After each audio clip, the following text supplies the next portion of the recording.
Back to clean news UP. चलिए देखते हैं उत्तर प्रदेश की 25 फटाफट बड़ी खबरों को। इससे पहले आप न्यूज को कहां से देख रहे हैं हमें कमेंट में बताना बिल्कुल ना भूलें। साथ ही हमारे फेसबुक पेज को भी फॉलो करें। फेसबुक पेज का लिंक डिस्क्रिप्शन में दिया गया है। खत्म हुआ इंतजार, लखनऊ एयरपोर्ट पर नई कार्गो सुविधा शुरू। लखनऊ एयरपोर्ट पर नई कार्गो सुविधा शुरू की गई। ये एक छोटे कार्गो टर्मिनल की तरह है जिसका आगे चलकर विस्तार किया जाएगा। आपके अपने अखबार ने खत्म करो इंतजार के अंतर्गत वर्ष 2019 में ये सीरीज प्रकाशित की थी। ट्विटर पर हैशटैग चलाया था जो कि टॉप में ट्रेंड हुआ। तभी AAI ने इसके लिए प्लान बनाया, धनराशि स्वीकृत की। एयरपोर्ट का निजीकरण हो गया। अब उसी योजना को और संवारते हुए अडानी प्रबंधन ने पूरा किया है। अब यहाँ कार्गो क्षमता 40% बढ़ा दी गई। अडानी एयरपोर्ट प्रवक्ता ने बताया कि ये अब 580 टन प्रति माह हो गई है। होली से पहले एक्सप्रेस ट्रेन में आरामदायक सफर की सौगात, रेलवे ने बहाल की ये सुविधा। अब एसी कोच के यात्रियों को अपने साथ चादर कंबल लेकर चलने की जरूरत नहीं होगी। रेलवे बोर्ड के बेडरोल देने के निर्देश के बाद पूर्वोत्तर रेलवे प्रशासन ने तैयारी शुरू कर दी। जल्दी गोरखपुर मुख्यालय से चलने वाली 19 जोड़ी एक्सप्रेस ट्रेन में बेडरोल की सुविधा शुरू हो जाएगी। पूर्वोत्तर रेलवे प्रशासन ने बोर्ड को कंबल के अलावा चादर, तौलिया और तकिया के स्टॉक और आवश्यकता से पहले ही अवगत करा दिया। आदेश जारी होने के बाद गोरखपुर स्थित मैकेनाइज्ड लॉन्ड्री में बेडरोल तैयार करने का काम भी शुरू कर दिया गया है। गोरखपुर में लगभग 14,000 कंबल हैं, उसे 5,000 कंबल की और जरूरत है। भाजपा के चुनाव जीते ही जेवर में पीएम मोदी के ड्रीम प्रोजेक्ट पर काम शुरू। उत्तर प्रदेश में मिली बड़ी सफलता के बाद भाजपा की सरकार ने दोबारा वापसी हो गई। इसके साथ ही प्रशासन भी सक्रिय हो गया और प्रस्तावित योजनाओं को अब और तेज गति देने की तैयारी शुरू कर दी गई। यमुना प्राधिकरण क्षेत्र में पीएम नरेंद्र मोदी के dream project aviation innovation and research centre के अलावा MRO hub, film city, medical device park, जेवर एयरपोर्ट के दूसरे चरण के लिए जमीन का अधिग्रहण, डेटा सेंटर समेत कई परियोजनाओं को नई उड़ान मिलने जा रही है। ज्ञात हो कि एयरपोर्ट के भूमि पूजन के साथ प्रधानमंत्री मोदी ने अपनी मंशा जाहिर करते हुए कहा था कि नोएडा इंटरनेशनल एयरपोर्ट उत्तर भारत का लॉजिस्टिक गेटवे बनेगा। नहीं चलेगी मनमानी, अपार्टमेंट के फ्लैट में रहने वाले ले सकेंगे बिजली का अलग कनेक्शन। अपार्टमेंट बनवाकर सिंगल पॉइंट बिजली कनेक्शन लेकर फ्लैट स्वामियों का उत्पीड़न अब नहीं चलेगा। पूर्वांचल विद्युत वितरण निगम बहुत जल्द परिक्षेत्र में सर्वे शुरू करने जा रहा है। सर्वे के आधार पर अपार्टमेंट में रहने वाले फ्लैट स्वामियों को उनके नाम से अलग से बिजली कनेक्शन देगा। हाँ, इसके लिए अपार्टमेंट के 90% से ज्यादा फ्लैट स्वामियों की रजामंदी जरूरी है। लेकिन ऐसा हो जाता है तो अपार्टमेंट के मालिकों की मनमानी नहीं चल पाएगी। ऐसे सभी अपार्टमेंट में मल्टी पॉइंट कनेक्शन की सुविधा दी जा सकेगी। श्री राम तकनीक पर आधारित होंगे भविष्य के मेमोरी डिवाइस, जर्मन वैज्ञानिक ने बताई खासियत। चौधरी चरण सिंह विश्वविद्यालय के भौतिक विज्ञान विभाग में फ्यूचरिस्टिक मेमोरी टेक्नोलॉजी विषय पर विशेष व्याख्यान का आयोजन किया गया। ये व्याख्यान जर्मनी के यूलिश अनुसंधान केंद्र से आए प्रमुख वैज्ञानिक डॉक्टर विकास राणा के द्वारा दिया गया। अपने व्याख्यान में डॉक्टर विकास राणा ने भविष्य की मेमोरी स्टोरेज डिवाइस तकनीक पर विस्तार पूर्वक चर्चा की। उन्होंने बताया कि भविष्य में आने वाली मेमोरी डिवाइस श्रीराम आधारित तकनीक वर्तमान में उपलब्ध तकनीक की तुलना में कम ऊर्जा खपत के साथ साथ शीघ्रता से अधिकतम डेटा स्टोर करने में सक्षम होगी। जागियास आजमगढ़ में अब बन जाएगा ATS यूनिट और कमांडो ट्रेनिंग सेंटर। यूपी में बीजेपी की लगातार दूसरी बार सरकार बनने के बाद आजमगढ़ में ATS यूनिट और कमांडो ट्रेनिंग सेंटर बनने की उम्मीद काफी बढ़ गई। कारण है इसका प्रयास सरकार के पिछले ही कार्यकाल में शुरू हो गया था, लेकिन इस बार बीजेपी ने इसे अपने घोषणा पत्र में भी शामिल किया। वैसे भी DGP ATS के प्रस्ताव के बाद जिला प्रशासन ने भूमि उपलब्ध करा दी है। मंदुरी में ATS यूनिट के लिए 3000 वर्ग फीट भूमि चिन्हित की गई, जिसमें कार्यालय के साथ ही कमांडो कक्ष, बैरक आदि का निर्माण भी होना है। बाटला हाउस कांड हो या देश के अन्य इलाकों में हुए बम धमाके, कई आतंकी घटनाओं में आजमगढ़ का कनेक्शन सामने आ चुका है। लंबे समय से यहां ATS यूनिट की स्थापना की बात चल रही थी।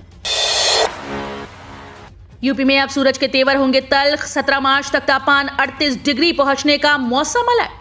सर्दी के मौसम ने उत्तर प्रदेश को अलविदा कहा और अब गर्मी ने दस्तक देनी शुरू कर दी। रोजाना बढ़ रहे तापमान ने यह जता दिया कि इस बार जोरदार गर्मी पड़ने वाली है। भारतीय मौसम विज्ञान विभाग ने भी अलर्ट जारी करते हुए कहा कि प्रदेश में गर्मी तेजी से पड़ेगी। साथ ही अगले 4 से 5 दिनों के अंदर तापमान में भी काफी तेजी से बढ़ोतरी दर्ज हो सकती है। मौसम विभाग के पूर्वानुमान के अनुसार 16 मार्च तक अधिकतम तापमान 38 डिग्री सेल्सियस और न्यूनतम तापमान 21 डिग्री सेल्सियस के आसपास पहुंच सकता है। चुनाव खत्म, वाराणसी पुलिस का कानून व्यवस्था दुरुस्त करने पर फोकस। चुनाव से निपटने के बाद पुलिस ने कानून व्यवस्था दुरुस्त करने पर फोकस किया। इस संबंध में पुलिस कमिश्नर ए सतीश गणेश ने मातहतों संग लंबी बैठक कर दिशा निर्देश जारी किए। उन्होंने होली और 12 वफात पर शांति व्यवस्था बनाए रखने की हिदायत दी। कहा कि पिछले वर्षों के त्योहारों के रिकॉर्ड खंगालकर अवांछनीय तत्वों पर नजर रखी जाएगी। उन्होंने आबकारी अधिकारियों संग मिलकर गश्ती में सहयोग करने का निर्देश दिया। पुलिस कमिश्नर गणेश ने साफ तौर पर कहा कि होली में हुड़दंग करने वालों पर पैनी निगाह रखी जाएगी। कहीं कोई अराजक गतिविधि नहीं होनी चाहिए। उन्होंने त्योहार रजिस्टर का अवलोकन कर अति संवेदनशील क्षेत्रों में चक्रमण शुरू करने की हिदायत दी। कंप्यूटर साइंस और आईटी की सबसे अधिक डिमांड। इस साल MMMUT में बढ़ेंगी सीटें। मदन मोहन मालवीय प्रौद्योगिकी विश्वविद्यालय की विद्या परिषद की 27वीं बैठक विश्वविद्यालय के स्वर्ण जयंती सभागार में हुई। कुलपति प्रोफेसर जेपी पांडे की अध्यक्षता में हुई बैठक में कई महत्वपूर्ण निर्णय लिए गए। बैठक में यह निर्णय लिया गया कि विश्वविद्यालय द्वारा स्नातक स्तर पर BCA पाठ्यक्रम स्व-वित्त पोषित योजना के अंतर्गत शुरू किया जाएगा। 60 छात्रों की प्रवेश क्षमता वाले इस पाठ्यक्रम में शैक्षणिक सत्र 2022-23 से प्रवेश लिए जाने की तैयारी है। कंफर्म नहीं यूपी पुलिस की 9534 SI भर्ती परीक्षा रिजल्ट की डेट। परिणाम जल्द घोषित होने की उम्मीद। 10 मार्च को यूपी चुनाव परिणाम जारी होने के बाद अब उत्तर प्रदेश पुलिस भर्ती एवं प्रोन्नति बोर्ड लखनऊ की ओर से यूपी पुलिस SI परीक्षा 2021 का रिजल्ट किसी भी वक्त घोषित किया जा सकता है। हालांकि ये रिजल्ट कब जारी होगा इसके लिए कोई डेट समय निर्धारित नहीं। कुछ मीडिया रिपोर्ट में इस डेट को जारी होगा यूपी पुलिस SI का रिजल्ट करके खबर चलाई जा रही है, जो भ्रामक है। अभ्यर्थियों को सलाह है कि ऐसी भ्रामक बातों से दूर रहें। परेशान न हो यात्री। होली पर चलेंगी 3 जोड़ी स्पेशल ट्रेन। 15 मार्च से होगा संचालन। होली पर घर जाने की सोच रहे हैं तो ट्रेन में सीट नहीं मिल रही, ये खबर आपके काम की है। रेलवे प्रशासन ने 3 जोड़ी होली स्पेशल ट्रेन चलाने का फैसला किया है। इन ट्रेन में हर क्लास में सीटें खाली हैं। यात्री इन ट्रेन में रिजर्वेशन करा सकते हैं। ये रही ट्रेन की list. 09-061 Bandra terminal Barauni special train 15 मार्च को बांद्रा टर्मिनल से 11 बजे चलकर बोरीवली वापी सूरत वडोदरा रतलाम। दूसरे दिन कोटा गंगापुर सिटी भरतपुर अछनेरा मथुरा कासगंज फर्रुखाबाद कानपुर सेंट्रल लखनऊ सुल्तानपुर जौनपुर वाराणसी पंडित दीनदयाल उपाध्याय बक्सर आरा पाटलिपुत्र हाजीपुर बरौनी शाम 6 बजे पहुंचेगी। 09-062 बरौनी से 17 मार्च को बरौनी से 22:30 पर चलकर उसी रास्ते से होते हुए दूसरे दिन कानपुर सेंट्रल पर 15:20 पर आकर दूसरे दिन शाम 17:50 पर बांद्रा पहुंचेगी। 09-417 अहमदाबाद से स्पेशल ट्रेन 14 मार्च को 9:10 पर चलकर दूसरे दिन कानपुर सेंट्रल पर 9 बजे आएगी और रात 21:30 पर दानापुर पहुंचेगी। 09-418 दानापुर से 15 मार्च को 23:45 पर चलकर दूसरे दिन कानपुर सेंट्रल पर 13:50 पर आकर फर्रुखाबाद होते हुए दिन में 11:20 पर अहमदाबाद पहुंचेगी। यूपी के 15 करोड़ लोगों को लग सकता है झटका। बंद हो सकती है फ्री राशन योजना। फ्री राशन योजना को लेकर यूपी के 15 करोड़ लोगों को बड़ा झटका लग सकता है। कोरोना काल में शुरू की गई फ्री राशन योजना बंद हो सकती है। मार्च तक चलने वाली इस योजना को आगे बढ़ाने के अभी कोई आधिकारिक आदेश नहीं आए हैं। यूजीसी का बड़ा कदम। विश्वविद्यालय अनुदान आयोग एक बड़े कदम के तहत केंद्रीय विश्वविद्यालयों में पढ़ाने के लिए अनिवार्य PhD की अनिवार्यता को समाप्त करने जा रहा है। इसके पीछे मुख्य वजह उद्योग जगत के विशेषज्ञों और पेशेवरों को केंद्रीय विश्वविद्यालयों में पढ़ाने का मौका देना है, जिसमें से ज्यादातर अपने क्षेत्र में ज्ञान तो भरपूर रखते हैं, लेकिन PhD की डिग्री कम के पास ही होती है। ई-श्रम कार्ड धारकों के लिए आई बड़ी खबर। किया गया ई-श्रम के नियमों में बदलाव।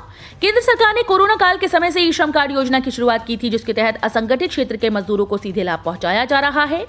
अब तक जिन्होंने श्रम पोर्टल में अपना रजिस्ट्रेशन करा लिया है, उनको सरकार द्वारा बड़ा तोहफा मिलने वाला है। आपको बता दें कि अब तक 26 करोड़ से भी अधिक श्रमिक वर्ग के लोगों ने ई-श्रम पोर्टल पर अपना रजिस्ट्रेशन करा लिया है, जिनके लिए बड़ी खुशखबरी सामने आ रही है। श्रम पोर्टल में रजिस्टर्ड श्रमिकों को पहली 1000 रुपए और दूसरी 500 की किस्त के साथ और भी सरकारी योजनाओं का लाभ मिलेगा। ईवीएम पर फिर बोले अखिलेश यादव। सुप्रीम कोर्ट और राष्ट्रपति से गुहार। उत्तर प्रदेश विधानसभा चुनाव में भारतीय जनता पार्टी के मुकाबले करारी हार का सामना करने वाली समाजवादी पार्टी अध्यक्ष ने ईवीएम को लेकर वायरल ऑडियो को लेकर सवाल खड़ा किया। उन्होंने सुप्रीम कोर्ट और राष्ट्रपति से संज्ञान लेकर सुरक्षा देने की मांग की है। योगी का दिल्ली दौरा आज। उत्तर प्रदेश के कार्यवाहक मुख्यमंत्री योगी आदित्यनाथ आज 13 मार्च को दिल्ली के दौरे पर रहेंगे। वहां वो पीएम नरेंद्र मोदी और भाजपा के राष्ट्रीय अध्यक्ष जेपी नड्डा से मुलाकात करेंगे। माना जा रहा है कि होली के बाद योगी आदित्यनाथ का शपथ ग्रहण समारोह हो सकता है। गोरखपुर में पनवेल एक्सप्रेस में लगी आग। जलती बोगी को काटकर अलग किया गया। गोरखपुर में पनवेल एक्सप्रेस की एक बोगी में उस वक्त आग लग गई जब उसे सफाई के लिए बौलिया रेलवे कॉलोनी स्थित वॉशिंग पिट में खड़ा किया गया था। देखते ही देखते आग की ऊंची ऊंची लपटों ने पूरी बोगी को चपेट में ले लिया। कर्मचारियों ने सूझबूझ का परिचय देते हुए जल रही बोगी को काटकर अलग किया और बड़ा हादसा होने से बचा लिया। नई सरकार के गठन की तैयारी।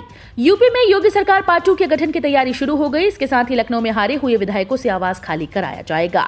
शुरुआत स्वामी प्रसाद मौर्य के बंगले से हो गई। शुक्रवार की रात से स्वामी प्रसाद मौर्य का बंगला खाली हो रहा है। नए जीते विधायकों को आवास आवंटन को लेकर प्रक्रिया भी शुरू की गई है। राष्ट्रीय खाद्य सुरक्षा मिशन दलहन योजना। किसानों को खेतीबाड़ी और बागवानी कार्यों के लिए कई प्रकार के कृषि यंत्रों की आवश्यकता होती है, लेकिन आधुनिक खेती के उपकरण और कृषि यंत्र महंगे होने की वजह से हर किसान ये यंत्र नहीं खरीद पाते। विशेषकर छोटे किसान जिनकी आर्थिक स्थिति कमजोर है, वे इन कृषि यंत्रों को खरीद पाने में समर्थ नहीं होते। इस बात को ध्यान में रखते हुए किसानों को कई योजनाओं के माध्यम से सस्ते कृषि यंत्र उपलब्ध कराने के लिए सरकार की ओर से सब्सिडी दी जाती है। देश में दलहन का उत्पादन और उत्पादकता बढ़ाने के लिए केंद्र सरकार की ओर से राष्ट्रीय खाद्य सुरक्षा मिशन दलहन योजना चलाई जा रही है। इस योजना के कई घटक हैं। इन घटकों पर सरकार की ओर से किसानों को अनुदान दिया जाता है। मुद्रा लोन लेना और जमा करना अब आसान। 2 स्टेप में बिना गारंटी बैंक देगा 10 लाख रुपए। आत्मनिर्भर भारत अभियान के तहत केंद्र सरकार ने मुद्रा लोन की शुरुआत की, जिसमें लोगों को स्वरोजगार करने के लिए या छोटा व्यापार बढ़ाने के लिए कम से कम ब्याज दर पर सरकार की गारंटी पर लोन दिया जाता है। इसमें कुछ गिरवी नहीं रखना होता क्योंकि गारंटी खुद सरकार लेती है। ऐसे में हम आपको बता रहे हैं कि कौन सा बैंक सबसे कम ब्याज में लोन दे रहा है। आमतौर पर बैंक द्वारा मैक्सिमम लिमिट लगभग तय है, लेकिन कम से कम ब्याज दर की कोई लिमिट फिलहाल तय नहीं। कई बार बैंक बिना ब्याज पर भी मुद्रा लोन दे सकता है। ये बैंकर के स्वतः विवेक पर निर्भर करेगा। मुद्रा शिशु श्रेणी के तहत उधारकर्ताओं को 1500 करोड़ रुपए तक की राहत प्रदान की जाएगी। फैटी और कैंसर लीवर के इलाज में रामबाण पिक्रोलिव का क्लिनिकल ट्रायल शुरू। गैर अल्कोहलिक वसीय यकृत रोग दुनिया में एक मूक महामारी बनता जा रहा है। ये लीवर सिरोसिस और लीवर कैंसर का मुख्य कारण है। CSIR CDRI ने ड्रग कंट्रोलर जनरल इंडिया के फाइटोफार्मास्यूटिकल मोड के तहत पिक्रोराइजा कुरुआ नामक पौधा, जिसे कुटकी भी कहा जाता है, से मानकीकृत औषधि उत्पाद पिक्रोलिव विकसित किया है। निदेशक डॉक्टर डी श्रीनिवास रेड्डी ने बताया कि CSIR CDRI को गैर अल्कोहलिक फैटी लीवर रोग के रोगियों में तृतीय चरण के नैदानिक परीक्षण करने की अनुमति मिल गई है।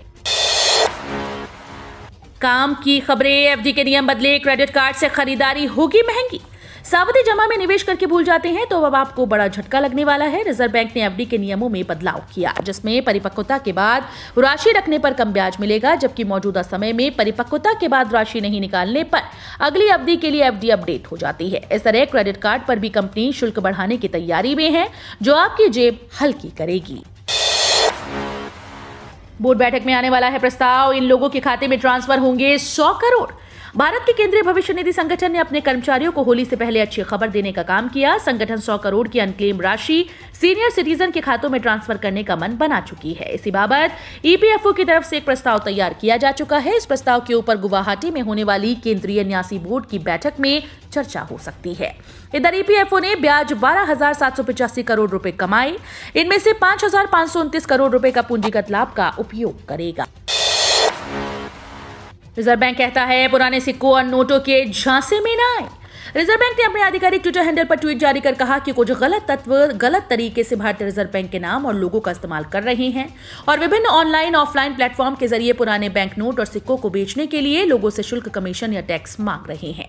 केंद्रीय बैंक ने चेतावनी देते हुए कहा कि RBI इस तरह के मामलों में डील नहीं करता और न ही कभी किसी से किसी तरह के शुल्क या कमीशन की मांग करता है।